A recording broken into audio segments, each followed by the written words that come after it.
Hey, Judy Design. We're back. We are working on this project about placement and then introducing color into it with our acrylic paint.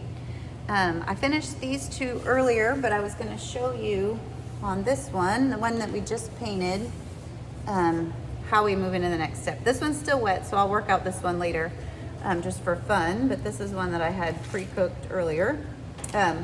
So I put my graphite on the back. I lay it back down.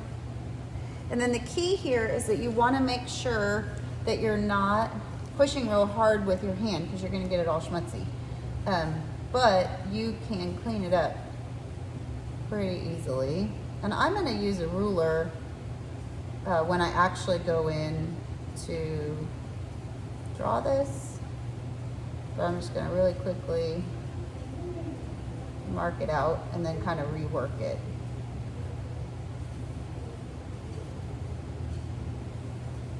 If it feels better to tape it down, you can.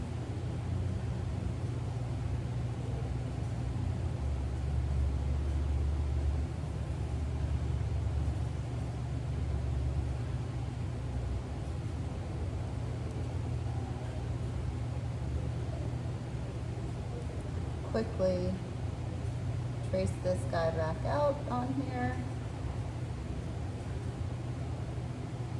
Maybe not quickly, but thoughtfully.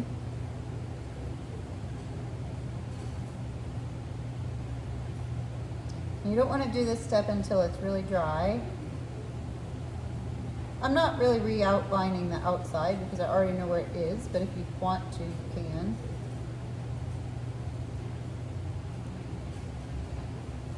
These trace and transfers are so fun because you can just keep using them.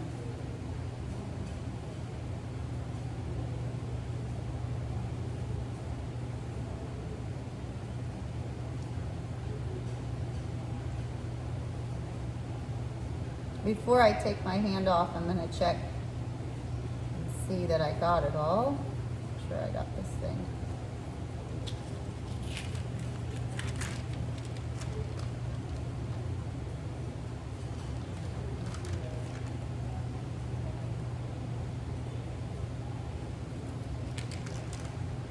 Looks good.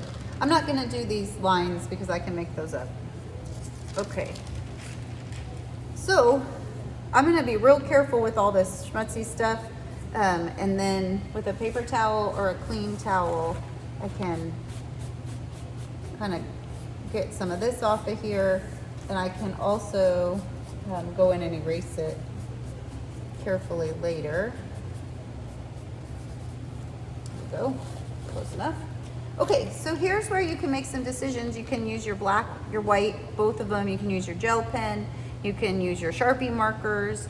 And this is where we're going to start to put in line work and then some little details. So you shake your Poscas and then on a scrap piece of paper, you just press them until the pigment comes out.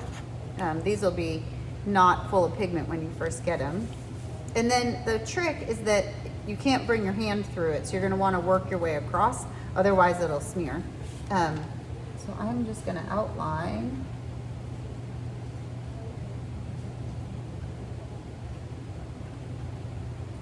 my form. And when it comes time that I want something straight, I can use my ruler. I can see what happens if I do some freehand, some ruled, like how that can change the dynamic of the piece. Again, just be real careful because they'll smear. And if they do smear, it's really not that big of a deal because then you can just turn that into the design. And here you can see where my paint was kind of sloppy. Also not that big of a deal because I can just outline around it.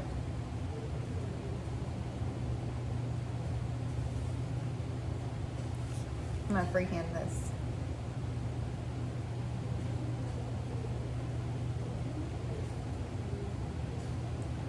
So again, you may not always do things analog, but it is a really good way to start things, and then you can shift into doing them digitally. But this is like a fun way to kind of work through ideas pretty quickly. Notice that I turned it over so that I could drag my hand down.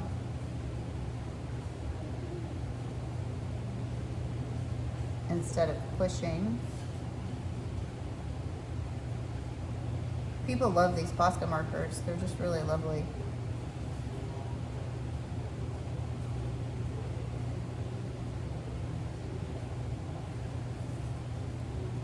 So I'm going to freehand the bedding.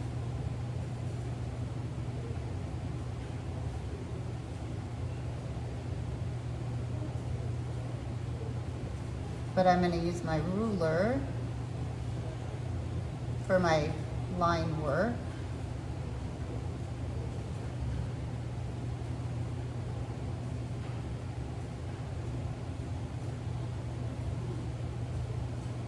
I might do the pillows white. I don't think so, but we'll see. I'll come do that in a minute. But use my ruler again. My knot ruler so that it's a little more organic. And I'm going to reference my design and see if I still like where I had those stripes. I think so. So here and here. I can compare it to my finished ones and make sure that I like the series, which I think I do. This one I used polka dots in, and I think I'm going to put polka dots in all of them at some point. But let's see. So I did them here.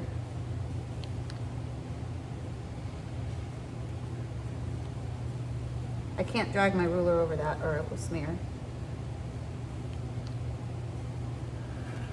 Mine all have it so that the line work is within the paint, but you could have your paint design go outside of the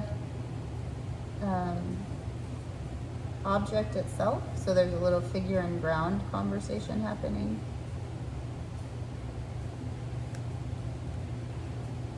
I'm kind of doing the pillows just so I can let that spot dry.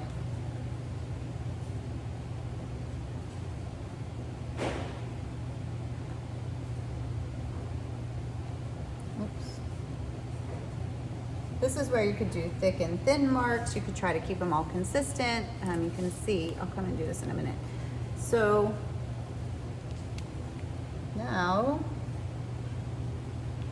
I'm just gonna go in. Oops, I gotta do it this way so I don't drag through it.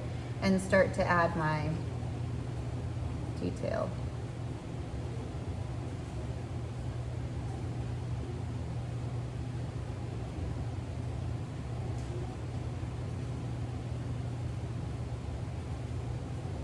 And so on and so forth.